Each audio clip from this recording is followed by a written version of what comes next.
Hello, welcome back to Election Time News, your one-stop political estimations, poll reviews, nonpartisan predictions, and reviews and compilations on other political forecasters. Today is Thursday, October 17th, 2024, and today I'll be updating the Senate map based off of my Senate page for my 2024 prediction sheet. I did finish the Senate page. I already did my presidential one a while ago, and I used that to update the presidential map yesterday and on Tuesday, so make sure to check that out if you haven't already. And I'll also be backing that up with a bit of poll data. If you like content like this, make sure to subscribe to the channel. I give weekly updates to the presidential election forecast every single Tuesday, and a bit of stuff on Wednesday as well, leading all out to my video with my final prediction on the morning of Election Day. And I also give updates on Senate races every Thursday, such as this one. I have a goal of 500 subscribers by Election Day, so do me a favor, help us get to the goal, and click that bright red button. Also, make sure to join the Discord, get alerts when I upload, take part in an election simulation to test your prediction skills. That'll be starting up again soon, and more. The link will be in the description. So, starting off here, we have our 2024 Senate map. Now, mainly here, the Democrats are going to have a very difficult time of holding off all of the seats that they have right now, as most of these seats are ones that are up for re-election that Democrats are holding, and I'm going to quickly color these in so that all of the states are going to be shifted down by one for how many times they went to Donald Trump in the past two presidential election cycles. So Montana went to Trump twice, Ohio went to Trump twice, West Virginia went to Trump twice, Pennsylvania once, Michigan once, Wisconsin once, Arizona once, and all of the others went to the Democrats both times. So they're definitely playing a bit of a defensive game here, especially in some very difficult ones. But they do have the benefit of the incumbency. How far will that stretch? We'll have to see. We'll be looking at the polls. And so this is definitely an offensive game for the Republican Party here, trying to pick up at least 51 seats to absolutely be safe. Otherwise, if they get 50, they'll have to pray that Donald Trump will win the election, which is looking very close. It's about 50-50 as far as the presidential election goes. But let's get into the numbers and the percentage chances for each candidate winning. So starting off with the first poll closing time at 7 o'clock p.m., we have the state of Indiana, as well as Virginia and Vermont. Starting off with the state of Indiana first off here. We have a 12-point victory here for Banks against McCray. Now, we don't have really much polling here. It's not at all competitive. It's going to be an easy hold for the Republican Party. Last time it went for Braun by 6 points. I believe he's retiring or moving on at this point, but Banks is easily going to win by about 12 points or so. It went to Donald Trump by a considerable margin in both 2016 and 2020, so it's really not going to be of any real contest as far as that goes. Looking here at the past presidential election history here, it went to Donald Trump by 16 in 2020 and by 19 in 2016. So it's been a consistently red state. There's probably not going to be much split voting here. Polls haven't been very friendly to him, even though it's a deeply red state. Probably about I actually have about 12, probably closer to about 13 points on election night. But that is still definitely going to be a safe rating for the Republicans. Next is going to be the state of Virginia. This one, Tim Kaine is running for his seat again, and he's going to keep it 10 points. That is just barely a certain margin here. Just under the highest amount that actually is certain. I use a 5 scale here. 0 to anything just above 0, 1/4 to 2 is going to be tilt. 2 1/4 to 4 is going to be lean. 4 1/4 to 6 is likely. 6 1/4 to 8 is certain. And then anything above that is going to be safe, as I have right here. Actually, I have it moved a bit so that it goes up to 10 for safe. So, again, that's going to be certain. Tim Kaine has been polling very well. He's held on to his seat for a while, even though he obviously lost the presidential election in 2016 with Hillary Clinton. He did hold on to his seat 2 years later by 16 points. So this year he is polling relatively well. These two, actually, Emerson College and Christopher Newport University, have him up by 20. This one up by 10, 12 and 12 by the Washington Post. So he's definitely not even anywhere near that. I think 10's actually a bit lowballing it for him. Best case scenario is probably closer to about 15 points. He's relatively popular from what I can tell, at least. So he's not in any concerning position to have to take out Cal. Cal's a relatively strong candidate. It's just there's not much of a chance that he really has as democratic of a state as Virginia has gotten at this point.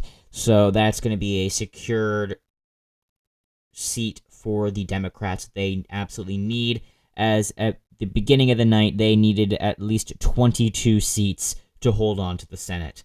Now, next is going to be Vermont. This is going to be safe. Bernie Sanders is very popular there. He's going to win by around 39 points. Looking here, he won by 40 in 2018. He's in no contest here. There's basically only a candidate there for formalities. The one poll that we have, he's ahead by 41 points. There's no contest here. This is the single poll, and it was done in mid-August because this is such a not contested seat whatsoever. So Bernie Sanders is going to easily hold on to this seat. He caucuses with Democrats. He's a very, very liberal candidate. But Vermont loves him. So he is going to hold on to his seat for yet another cycle. So next is going to be the 7:30 p.m. poll closing time. It's going to be Ohio, West Virginia, except for those three counties, so I'm not going to count it, and North Carolina. So we're just going to have Ohio. I did actually bump this back up to Tilt Dem, just because as things were looking worse for Brown in the polls, he did end up continuing to hold on here with some +1 and +2 with very large sample sizes. And just because he's an incumbent, that typically does end up helping candidates. So while he did win by 7 points here, again, it's Tilt. I have it as a 42.5, 47.5. That is basically as close as it can get for chances. The only thing that's closer than that is 50-50. But he is the incumbent, and he is still just barely leading in the polls here. This one is Brown +4, which is surprising. 1,000 likely voters. Brown +4, Brown +5. But I typically disregard New York Times. They've been really weird this cycle. Then there's some Marino up 2 polls here. But these recent ones with over 1,000 registered and likely voters have really been showing up his case for potentially being able to hold on to this seat. I do have some faith that he will be able to hold on to this, but I wouldn't be surprised if he did end up losing to Marino. Marino's a very good candidate. He knows what he's doing. He's holding on. He is running a strong, very strong race here. He's running a good campaign. But as of right now, I do still see Brown managing to hold on in Ohio by around 1.5 points. Again, I could definitely see Marino by winning around a point, probably closer to 2 or so, because this is, again, a Trump +8 state, so that's definitely going to help down ballot. But I think there's actually still going to be enough split-ticket voters that they will reelect Brown, albeit narrowly. Then is going to be the largest poll closing of the night presidentially, which is going to be the 8 p.m. closing time. First up is going to be Maine. Maine is not even close. There's an independent that caucuses with Democrats out of there. King, he is leading the polls by so much, it's insane. 30 points. This is like Bernie Sanders' range up here. September 5th through 15th, 812 likely voters. He's leading by 30. So this one 29. This one's actually interesting. He's only up by 10 in this poll, but so he's up by 30, up by 29. I have him most likely winning by about 28. He is one of the most liked senators in the entire country. So Maine is absolutely going to go blue. Technically yellow, but it's going to go blue. There's not much of a contest. Absolute necessary hold for the Democrats. The trio of Massachusetts, Rhode Island, Connecticut are all going to go blue. Connecticut, I have 17 points. Massachusetts 21.5, and Rhode Island 15. So all of these are very strong blue states. Connecticut, Murphy polling plus 16 against Corey, not even close there. Massachusetts, the infamous Elizabeth Warren, who has run for president multiple times, up by 22, up by 24, up by 21, not even close here. I actually only have her winning by 21.5, which is actually a bit less than the polls are saying. And then, of course, down in Rhode Island, we have White House up by 16, 15, 18, 28 down here. Only 500 adults, and it's quite a bit of an old poll. 16, 15, 18, I have winning by 15 or so. Those three are going to be holds for the Democrats. Next is going to be the trio down here. All three of these are going to be blue, however, in different margins. Getting up to the state of New Jersey, we have, this is going to be certain. This is not a safe state quite yet. It's about 9 points or so. It's going to go blue, just by how much is uncertain as of right now. Bashaw is not running a bad campaign, but even in Bashaw's own internal campaign, Kim is up by 5, shift that by 2, that's going to be Kim plus 7 or so. These right-wing funded polls, that's going to be Kim plus 8, Kim plus 7, full field, with the incumbent Menendez actually with 3%. Not sure exactly what's going on there, but anyway, Bashaw is not running a terrible campaign here. It's just, he's doing very well for5 Democratic New Jersey is. It voted for Joe Biden by 16 points, and then 14.5 for Clinton in flat 14 in 2016. So it's still quite a bit of split ticket voters here, but it is still not going to be enough to get the state red. Then Delaware is a completely different story. 20 points for the Democrats here. This is going to be another very necessary hold. Blunt Rochester ahead by 21 in this the only poll anytime recent. The only non-primary poll here. Iowa winning by 21. And then, of course, the state of Maryland, the very popular Republican governor is running for senator here, but it's such a blue state that it doesn't matter. There's not going to be enough split-ticket voters to carry him into the senator's office. Also, Brooks has gotten some more name knowledgeability here. Also, Brooks ahead by 9, full field, 1,012 likely voters. And then also Brooks up by 9 here with 863 likely voters. Also, Brooks has been up to 17, and this one's the only one that's even.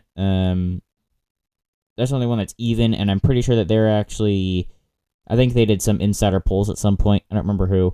But anyway, also, there's not been a single poll that actually has Hogan up by any, so I am giving this to also Brooks by about 10 points or so, 90-10 in the odds. And so then next is going to be the state of Pennsylvania, the Keystone State. However, here it's worth as much as every single other state, and I do think that Bob Casey is going to hold on to it by a lean margin. It's going to be pretty close here, though, probably close to about 4 points or so, which is quite a bit less than he won it by. He won it by a whopping 13 points in 2018. Marino is running a very good campaign here, or not Marino, McCormick. McCormick is running a very strong campaign here. Marino is in Ohio, state right to the west. McCormick is running a very strong campaign here. It's just every single poll, basically, for the past while has had Casey in the lead, some by up to almost double digits. There is a double-digit poll right here. Bullfinch Group, Trafalgar Group with 1,070 likely voters has Casey up by 2. That's going to be up by 3. So the consensus tends to be about up by 3. I think he may end up getting some more momentum or something. I'm not sure. I could see it going within 1.5 points or so, but right now I have it at 4 points for Casey at this point in time. State of West Virginia, easy pickup. Now they are tied at this point. After Pennsylvania, they are now tied, but that's before these Republican states that close at 8 p.m. as well. So next is going to be the state of West Virginia. Easy Republican pickup. Joe Manchin is retiring. He is now an independent, but he caucuses with Democrats, and before he was registered as a Democrat. but now he is an independent, and he is now retiring, which is going to be an easy pickup for the current governor of West Virginia, Jim Justice, who is crushing the opponent, Elliott. There's not even close. This is the second most Republican state in the entire country, only beaten by Wyoming. 39% for Donald Trump in 2020. So there's no shot that Elliott's going to have anything. I don't think that he's even really running much of a campaign. I think it's just to try to get some more name knowledgeability at this point, essentially. So it's going to be a safe Republican seat here. Same can be said for these three. Missouri, Minnesota, and Tennessee. Tennessee, 22.5% I have for the Republicans. Not even going to be close to competitive here. Blackburn, the incumbent, which again is going to be another good point for him. 1,200 registered voters. He's ahead by 23. So he's getting he's blowing Johnson out of the water here. Not even going to be close. That's actually a little bit redder than the state is as a whole on the presidential level. So he's absolutely going to be performing, holding his own, about going to be right on par with Donald Trump here in the election here. Mississippi is also not even going to be close here. Mississippi, 16 points. That's a good, strong, safe margin. And Mississippi, Wicker ahead by 13 in the Pinkins poll. Moved that to the right by 2. That's going to be Wicker up by 15. So I've been winning by about 16 points. That's now he's actually not. Wicker is in fact the incumbent. He won by 19 in 2018. So there's definitely a lot of potential here. I see his best probably being closer to about 19 or 20 points. But he's definitely going to win. That's going to be a easy Republican hold here. And then is going to be the state of Florida. Now there's been some contestability here, actually, interestingly. Some of these polls have gotten relatively close. Mercursal Powell has been doing relatively well. These have been close polls. Marist College, which seem to be a bit left-leaning this cycle. But Scott plus 2. There's been but then there's been Scott plus 9 by New York Times. Not really sure what's been going on with them. They've been seeming red. 2,946, Scott plus 3. And there were actually some tie polls a little while ago, I think, but at this point, they've gotten a bit further away from each other, and so I think Scott is definitely going to hold on to the seat at this point in time. There's really still just, he's the incumbent. He definitely has that incumbency on his side, and as it's getting more and more Republican of a state, it's one of a few states that Donald Trump actually improved on his 2016 margin in 2020. I really don't see any chance that he's going to lose the seat at this point. I mean, he won by 0.12 in 2018, the blue wave year. That was definitely a year that Democrats could have held on to the seat. But now that he's in, he definitely has the benefit of the incumbency. So this is going to obviously go towards the Republicans, getting them even closer to the 50/51 number that they so desperately need. So that's going to finish off the 8 p.m. poll closing times. Most of Texas closes except for the region right around El Paso, so I'm not going to be calling Texas in any races until 9 p.m. 9 p.m. is going to be the big one. New York is going to go for the Democrats. That's going to be a hold 20 points or so. That's really not even going to be much of a contest here. Let me pull it up when I remember how many news are in this country. Gillibrand's ahead by probably around 20 points or so, so I have it going around 20. This is actually going to be potentially even better than Kamala Harris does. Now, Gillibrand won by 34 in 2018, so and Joe Biden won by 23, so I wouldn't actually be surprised if it was actually even a bit above where Kamala Harris does, even if she does get 20% or so. I could definitely see her winning by up to about 25 or so again, but she is definitely going to hold on to her seat. It's not even much of a contest. Democrats are right behind now, 40-44, but quite a few of these western states are going to go Republican. The state of Michigan, now this has been relatively close, but it is going to go for the Democrats by a lean margin. On my sheet here, I do have it going by a few. Slotkin has been a good bit ahead by...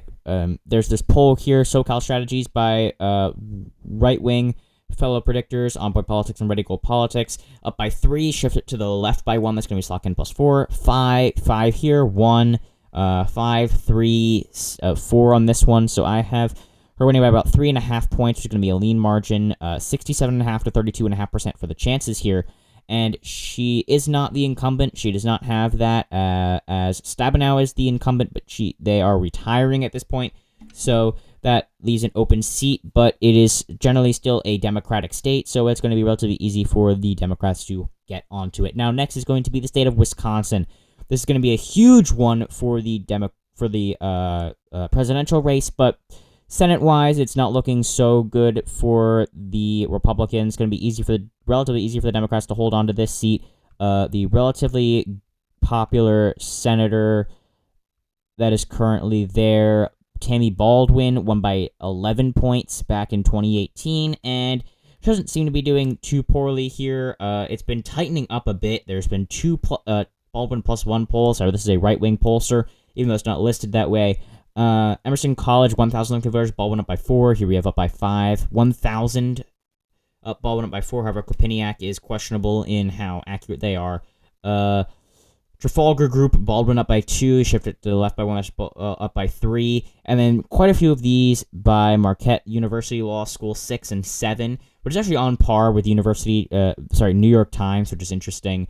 But I have Tammy Baldwin winning by about 3 points on election night, 62.5 to 37.5 for her chances there as well.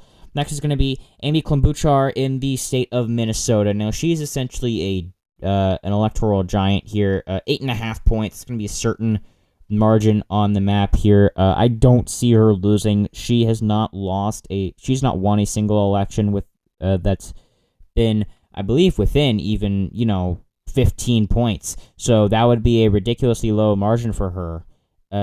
So she 20 points there. That's her closest one right there. So this would actually be a very close election for her if it actually is within 8.5 points. But she's been polling relatively low here, 11,887. So this would be a relatively poor year for Amy Klobuchar if she were to only win by 8.5 points. Next, moving on, is going to be North Dakota. This is going to be safe red. Wyoming, safe red. I don't really think we need to talk about that much. Wyoming, 29 points. North Dakota, 22 points. They're both very, very red states, 33 and 43 for Donald Trump, and only won by 11 here, but that's actually because Heitkamp was the incumbent in North Dakota, and here Barrasso won by 37. So there's really not much to talk about here. I'm not even sure there's going to be, if there's one single poll here. That's from 2020. If there's not even a single poll out of Wyoming.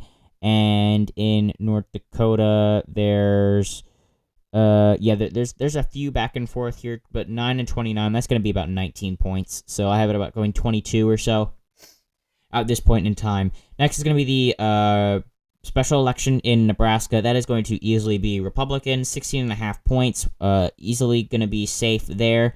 There's two elections in Nebraska. There's a special election, but the special election, I believe, there's basically none here. Ricketts is going to win 16, and that's the run by the independent candidate that's running against Deb Fischer here. There's really not much of a chance that there's going to be any flip here. It's Nebraska, very, very red state. It as a whole voted for Trump by 19 points in 2020, so that's going to be solid red at that point in time. However, the normal Senate election is a different story. I actually have it going by 2.5 points to Deb Fischer, lean margin, tilt chances. So I'm actually going to put it in as tilt here because I'm going to be doing the chances of victory here. But 2.5 points, I could see it actually going to Dan Osborn. He's been running a very strong campaign, and they've been doing tons of internals back and forth between each other, mainly Osborn relatively recently. But some of them have shown him up a lot. Osborn up by 6 in this internal. Now, again, that's probably overestimating him quite a bit in independents, especially in, some regions here like Kansas, Nebraska. Generally, independents in these plain regions end up doing a lot worse than the polling says, especially internal polls. But I still do think that Dan Osborn, if anyone's going to have a relatively good chance of picking up this seat here. But as of right now, I don't think that he has enough to actually be anywhere really close to the lead. This is just barely tilt 60% would be lean. So as of right now, I see that Deb Fischer is going to hold on to her seat in the state of Nebraska. And lastly, it's going to be Texas. This is another close one. This is going to be lean. I think this is actually going to be closer than it was in 2018 with 2.6. Just by a bit, 2.5 points. I could see Allred winning this. He's been running a very good campaign, been attacking Cruz. The debate, of course, was 2 days ago between the two, and Cruz has been winning in most of these. Marist College has been seemingly sounding very accurate. We'll have to see on election night, but most of their polls have sounded relatively sound as far as how the results could show up, just logically. And they have Cruz up by 5 and Cruz up by 3 here, so they've been very close. The polls are showing a very tight race here. There's even been a few Allred. I think there was one Allred up by 1 poll right here by Morning Consult, 27-16. Again, they're a left-leaning pollster, but they do have Allred up by 1 left-leaning pollster. You move it to the right by 1, that's going to be a tie. So they've been very, very close, actually. And so if any of these seats are going to flip Democratic, it's going to be Texas or Nebraska. So those are going to be the two to watch on election night. Florida is basically going to go for the Republicans, but now Republicans only need to win 1 or 2 more seats. And of course, moving into the next poll closing time. I still have New Mexico and Arizona left. New Mexico is going to go blue. New Mexico, safe margin, 11 points. Oops, that is the wrong color. 11 points or so. And so that's going to go to Heinrich by quite a bit here. The polls are averaging around 11.5 or so. So I would around 11, which is going to be a bit to the right of where the polls are saying, but he won by 23.5 in 2018, so that's still quite a bit of a drop for him, but that's still going to be a safe margin for the Democrats. And lastly is going to be Arizona, which I do have going for the Democrats by about 5.5 points. That's going to be likely. So this is against the relatively unpopular amongst centrist independents, at least, Kari Lake. Gallego has been running a relatively good campaign, +5, +4 in Trafalgar Group. That's again going to be +5. These ones are, again, ignore those. Activote, +6. Emerson College, +7. This one by the two right-leaning predictors, up by 13. So that's very interesting. But Cinema is retiring, so Gallego is going to be taking this open seat most likely by about 5.5 points on election night. I'd actually say this is even better for Gallego. The debate didn't really change much, but Kari Lake is a relatively unliked candidate from what I can see among moderates in the state, especially in the state of Arizona. So that is going to be a seat that's going to be held onto by the Democrats. They have not lost a single seat yet, other than West Virginia, but that will again change very soon. I guess it's going to be Utah. That is going to go for the Republicans, bringing them up to 50, which means that if they win the presidency, they will take control of the Senate. Moving down to Utah. Safe. Excuse me. About 18 points here for the Republicans. If they even have any polls here. Curtis up by 19. That's not even going to be close. Curtis up by 42 here. A poll taken a while ago, 34. So it's not even close. 18 is probably a bit of an underestimation here. So I'm probably I might even bump that up a bit. But even though those are relatively somewhat old polls, that's still I could see it probably going about like 30 points or 34, 33, 32 points or so, somewhere in there. So, I mean, it's probably going to be close to like 24 points or something like that, but it's going to be a very, very red state. Doesn't matter what magnitude, it's still going to be very red. There's no chance that the Democrats are going to be winning it anytime soon, so put that in a safe red hold for the Republicans. Now, next up is going to be Montana. incumbent John Tester won in 2018 by 3.6%. The closest state that the Democrats won, other than West Virginia, with 3.2%. And then Arizona with 2.3%. This cycle, however, the state looks like it's going to flip, actually, to contestant Tim Sheehy. So this is actually going to be going red. So looking here at our map, 4 points or so, lean margin-wise, but probability-wise, it's actually going to be likely. I see about 75-25, and it's actually getting even worse every single day because Sheehy has been holding on a very large margin recently. Tester was originally in the lead a while back, and so it was looking like he was going to be winning back in February. He was going against all these other people. Rosendale was actually looking like he was going to win the primary, but Sheehy ended up taking it. And then things weren't looking too bad in June.